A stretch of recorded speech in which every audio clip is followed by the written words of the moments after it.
Okay, Jonathan, we're recording. Great. Welcome to the March edition of Bar Talk. I'm glad to see all of you here. We're going to start off with a few housekeeping items. We're very, very excited to announce that we are now able to reopen the new lawyer referral service.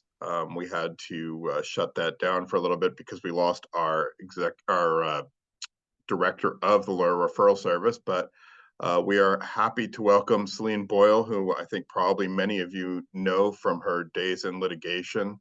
It's a really great addition to the staff. She's done a lot, and it is going to open in just a few days, this coming Monday. So I'm going to turn it over to Celine to introduce herself to those who you haven't met yet, or who don't know her yet, and to give you some background on what's going to be new and different for the lawyer referral service. Celine?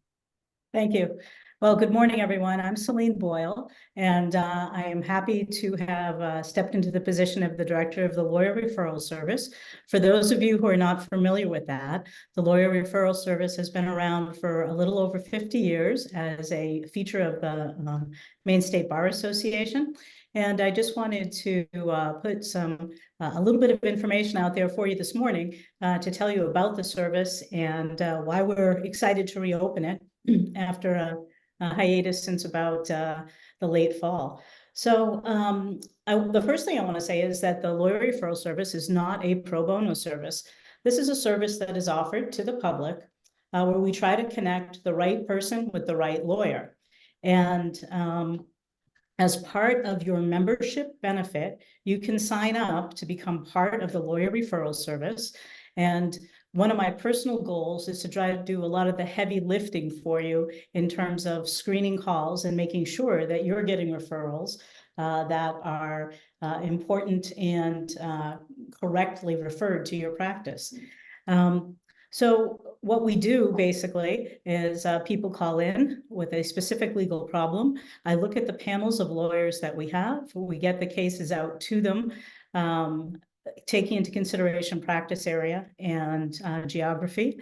And what you do if you volunteer to be part of this service or become part of the service is you make available a up to half-hour appointment to talk to the potential client, discuss with them whether it's going to be a good fit for you and or them, and either explain why it's not going to work out or take them as a client. If you do take them as a client, your only obligation past that is to represent them as you would, and competently adhering to all of the rules and all that stuff that you already do already. And then 10% of the fee that you generate beyond the first $200 gets sent back to lawyer referral service so that we can keep the program going. There are a lot of opportunities out there. One of the things that I've been shocked to see is how many people actually try to avail themselves of the lawyer referral service, and the caliber of the cases that come in, what I've looked at, what's pending right now is really, really impressive. So I hope that you'll take advantage of this service, sign up for it, and I am always available to answer any questions about it. We're just really excited to be able to relaunch it and connect people back up together. Thank you, Celine. Next, Angela, if you want to talk a little bit about the membership director job.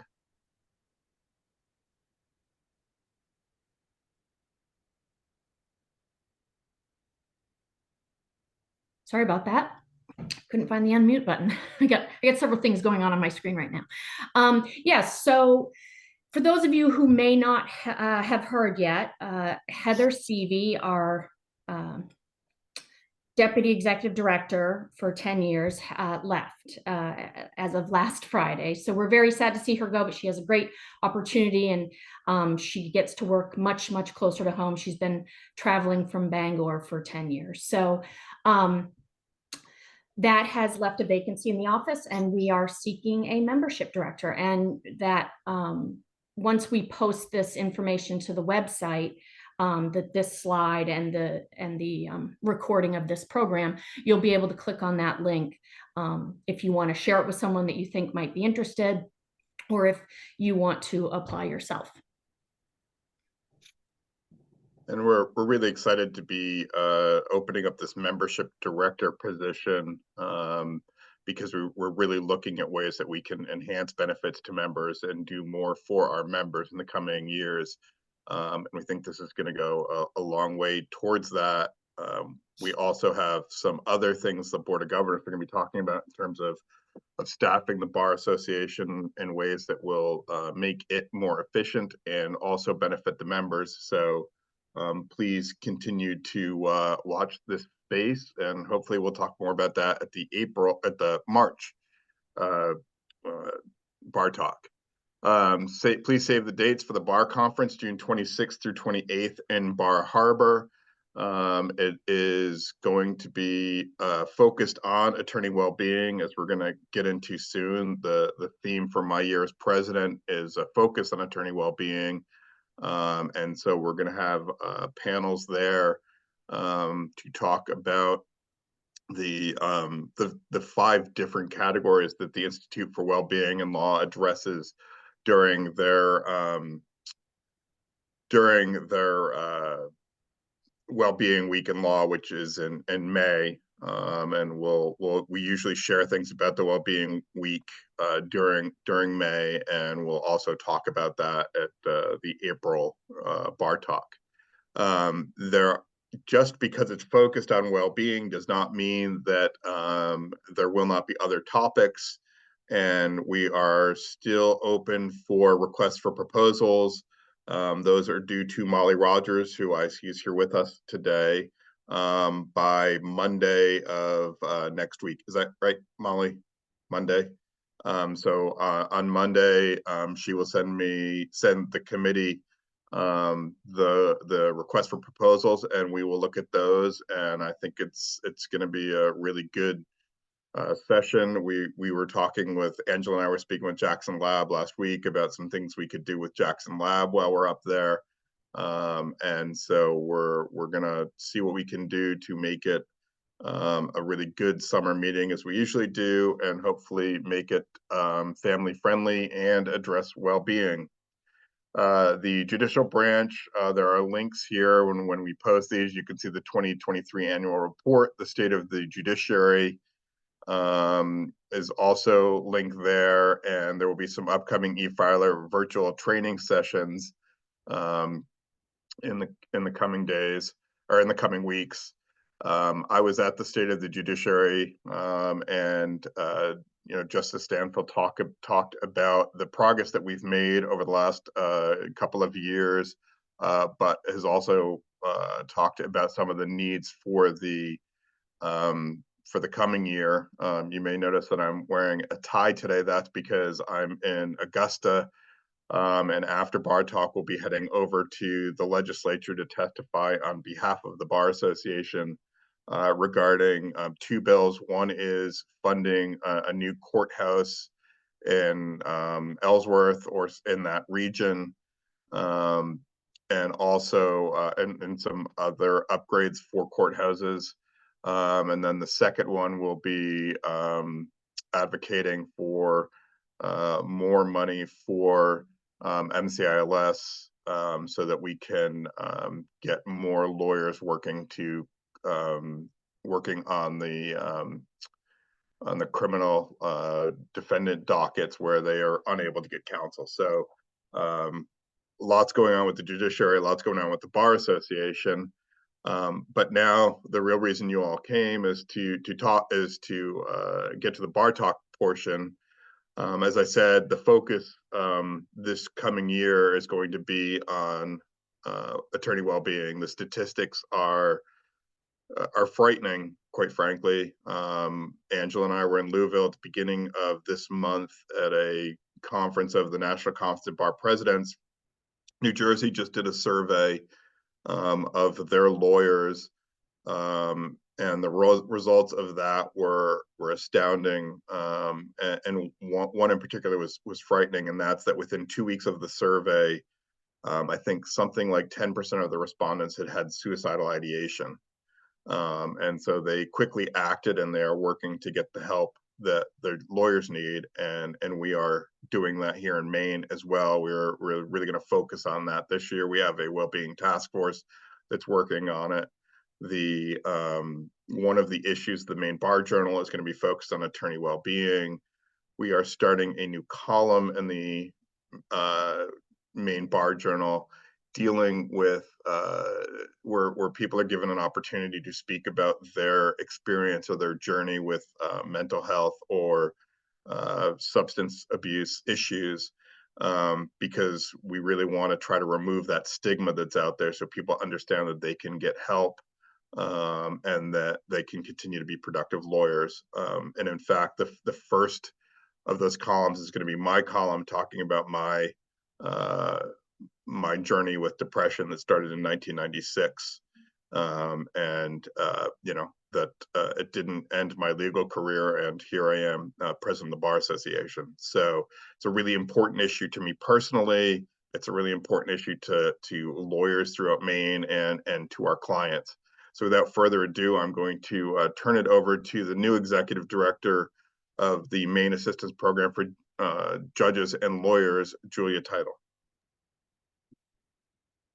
Hello there. Can everybody hear me okay? All right. Nice to see everyone. I'm Julia Teitel. I'm the new director of MAP, the Maine Assistance Program for Lawyers and Judges and Law Students, is the asterisk included there also. So just a brief overview of MAP. I imagine that much of this is information that you will already know or be aware of, but it never hurts to, I think, put it out there again. So MAP was created in 2002 by rule of the Maine Supreme Judicial Court and has three primary functions under that rule: to protect the interests of clients and the public from the results of lawyer impairment, to assist attorneys and judges and law students who may be experiencing or are at risk of experiencing any kind of impairment due to substance use or concerns around their mental health, and to educate the bench, the bar, and the general public about the risks associated with lawyer impairment caused by any reason, and the need to proactively address that. So I'll just, Jonathan, if you're amenable, I'll just keep, I'm going to keep talking until you start screaming, or, you let me know in some way that I should stop doing that. Yeah. That works. Okay. The floor is yours. We need to save a little bit of time for Aria Yeah, to course. talk about the Board of Bar Overseers. Absolutely. Yeah, and Julia, maybe if there's a natural segue, I'll just say, hey, Julia, I'll jump in here. How about that? I was going to say, I think there's a spot that I could, so I'll throw it over to you. So we'll, Okay, we'll see if we can make it happen. So the main thing I would say, if there's one thing that I would like everybody listening to this later to take away from this, it is the ironclad nature of the confidentiality umbrella under which MAP operates. That really cannot be overstated. The reason that MAP was created in the first place, I think, is really undergirded by that confidentiality, because it creates a space in which substance use and mental health can be examined or addressed without involving any other persons or entities. And it's perhaps not surprising that it's a lot easier to freely discuss issues or begin to acknowledge a bigger problem if you know for certain that no one outside of that conversation is going to hear about it. And the end goal there is that the hope is that whatever's going on can be attended to before it impairs or jeopardizes an attorney's or judges or law students' work or practice. And it's also important to note that that confidentiality extends to referrents. So people who make calls to MAP with concerns, big or small, about an attorney or a judge or a law student. That can also be someone who's practicing themselves, or it can be a friend or a family member, anyone. So the areas of focus as far as the things that give rise to impairment basically is alcohol and substance abuse. And by substance abuse, I mean drugs, and also these can be illegal drugs, can also be prescribed drugs. We're seeing an increase in attorneys who are being affected by overuse of marijuana or edibles. Another thing is, of course, mental health, anxiety, depression, ADHD, sometimes more serious psychological issues or disorders, compulsive behavior, gambling, disordered eating, sexual addiction, and of course, the wide variety of stress and burnout and overwhelm that attorneys experience. And I also think that it's important to talk about cognition. That's things that are affecting someone's memory and ability to kind of recall events or information that they are having trouble getting access to. Sometimes these are related to the aging process, sometimes not. Can also be related to neurological conditions like stroke or brain injury. And so as far as what happens when someone calls MAP is they get me 99.9% of the time. And it usually starts out as just a talk on the phone. And we can do some initial, very informal brainstorming or kind of a needs assessment about what would be the next steps that oftentimes winds up just being grabbing a cup of coffee with me and talking about what's been going on, what might be helpful going forward, a referral to a provider of some kind for something like individual counseling, something along those lines. We do have folks who will express interest in or be receptive to the idea of a voluntary monitoring agreement. And that's one in the context that I'm talking about, that they initiate themselves through MAP. I think one thing that MAP is tends to be maybe more known for is the interaction with disciplinary matters with the overseers, and the monitoring agreements or contracts in those cases are ones that are generally entered into as part of an overseer's action of some kind. So I think this is as good a time as any, Aria, to throw it over to you to talk a bit about that. Sure, yes. And, as we've gone about through the years, especially during Bill's time and now up through Julia's time as the MAP director, which also includes Kristen Murray James in there, we have spent a lot of time talking about how we can collaborate in ways that don't involve people's confidential interactions with the MAP program. And so one of them, of course, is doing CLEs together. And we've done those in conjunction with the Bar Association, MAP, and the Board of Overseers. But also taking a step back and looking at the role that our office plays here at the board with attorneys. So, I've been here about 20 years, and I always approach this job as one to be a peer resource, just like you are, Julia, and many of our colleagues are. And that's because we do very little prosecution of lawyers, but there are ways that we can and do, I think, make a difference. So if we get complaints involving, let's say, a lawyer who may have neglected someone, we could refer that person right to MAP and under an ADP contract, an ADP program, which is an alternatives to discipline. That is a tool that the Bar Council Department has. Thankfully, I think, especially since we have such a great team of Bar Council attorneys here, I no longer have to investigate lawyers and prosecute them. And I'm more of a part of the toolkit. Let's call me, I don't know, the plumber's wrench, right? That big guy. Because we want to be helpful to our lawyers. And I think I saw Jim Bowie in here. Jim and I had a case years ago where, you know, where he was defense counsel on a case. And the goal was not to put the lawyer out of business, but was to help the lawyer manage a very busy practice. And so there are ways that we can do that that are out of the box. And my goal is always to be a flexible thinker. That's the training that our lawyers here have received as they get orientated to bar regulation. And we also will provide, be the buffer. So let's say if, let me just pick somebody in the, if Eileen had a concern about a lawyer, but it was too close in her bar and she wanted to not be the referent, she could give us a call on the ethics helpline and we could call. I could call Julia and say, I've gotten a call about this person. And the family member's concerned and they want to know if Matt can do an intervention because the person has a real anger management problem.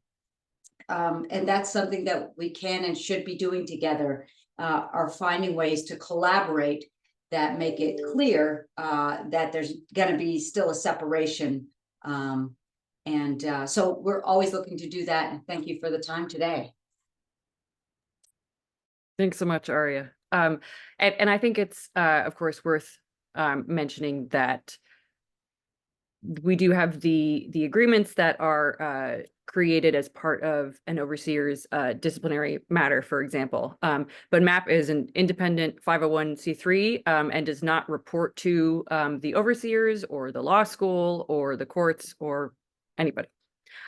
So going back to some of the things we're getting up to, as part of the, and Aria, I think, characterized herself and me as peer supports. MAP has a pretty vast network of attorneys and judges and law students who can act as points of contact for people who want to talk to another lawyer, another judge about some of the things that they're experiencing. That, of course, is still under the umbrella of MAP's confidentiality. And there are also a few groups. There's the Wednesday, the longstanding attorney judges recovery group. That's a hybrid Zoom and in-person format in Portland. So please, reach out to me for more information about how to get on the mailing list for that if you're interested. And I'll be giving all of the contact info at the end here. There's also a group that's geared towards folks experiencing any difficulties around their mental health or stress or burnout. That's another longstanding group that meets by Zoom. That is just a really, really wonderful group of people and an incredibly supportive and warm environment. And then as far as law students and the law school goes, we've just started the first Maine Law All Recovery group, which is currently meeting once a month. That's for law students and also faculty and staff of the law school. This is something that we're really excited to be doing.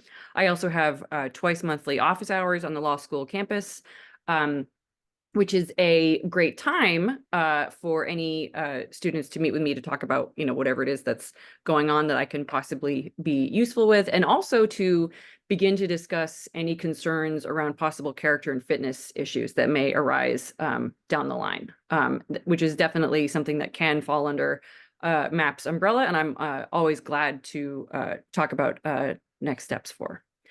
And then contact-wise, since this is going to be, recorded and it's all on the website, I'm just going to say it's Maine Assistance Program, all one word, at gmail.com and 207-266-5951. And it's me-lap.org. That we're in the process of having what I hope will be, a vast and beautiful website update in the coming weeks. So keep an eye out for that. And I also just want to say in closing that I think it's all well and good to give kind of,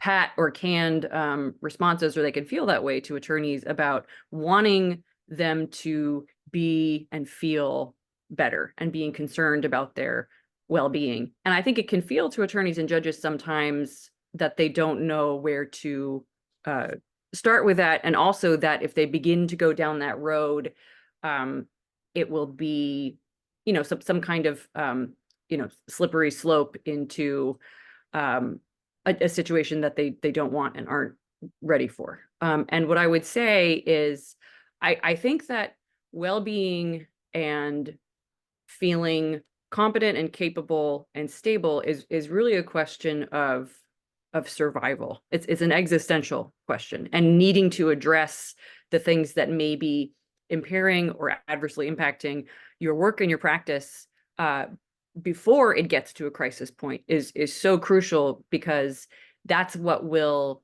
keep you going in the long run for years and years, rather than potentially pushing something down or off to the side or away till it does get to a pretty serious point when the entirety of someone's practice and life and work may be jeopardized. So I think it's just the time well spent to address it incrementally before it gets to a really serious tipping point, rather than have it get to something that will be a much higher mountain to climb in the long run, so to speak. And the other thing I want to say is that someone does not need to be in an active 5-alarm crisis to call MAP. It could just be even feeling a little stressed out, a little overwhelmed, overburdened, things going on with, you know, particularly with, we're hearing a lot from parents of young children, from women in the profession, from folks in the indigent defense bar. So as far as, I mean, I'm a little biased. I think there's really no downside to just giving MAP a call and seeing what's, you know, what can be put into action, or just talking and kind of seeing, you know, where it goes from there. Julia, I always say we want to thrive. We want our bar to thrive, not just survive. Right? Exactly. Yeah. Thank you, Julia. And I can speak from experience about letting it go for too long and not dealing with it as quickly or as efficiently or effectively as one should. And I I can't emphasize enough that it's never too early to call MAP. But it could be, I won't say too late. I don't think it's ever too late to call MAP either. But the earlier you call, the easier it will be. And perhaps you can avert a crisis situation. We're running short on time here, but if anybody would like to talk about what a crisis situation looks like, I've been there. It's not fun, but it definitely ultimately changed my life for the better. And so try to get help early and deal with the issues, and you'll be able to survive. You'll be able to thrive and not just survive. So I really thank everyone for coming today. I think that's it on our agenda. Please look for the upcoming editions of the Bar Journal, where we'll talk more about this, and attend the summer bar meeting. And if anybody has thoughts about attorney well-being, please reach out to me. I'm at Verrill. It's jdunnett@verrill-law.com. Or Angela definitely knows how to get a hold of me. So please feel free to get in touch, but definitely call MAP first. Call MAP early and often. Thank you. And I want to say something to Celine. We're so glad y'all are back up and running, Angela and Celine. We've got like a list this long. We're ready to blow it up. Good. We're ready. Okay, good. It's coming. Thanks, everybody, for attending today. We'll see you next time.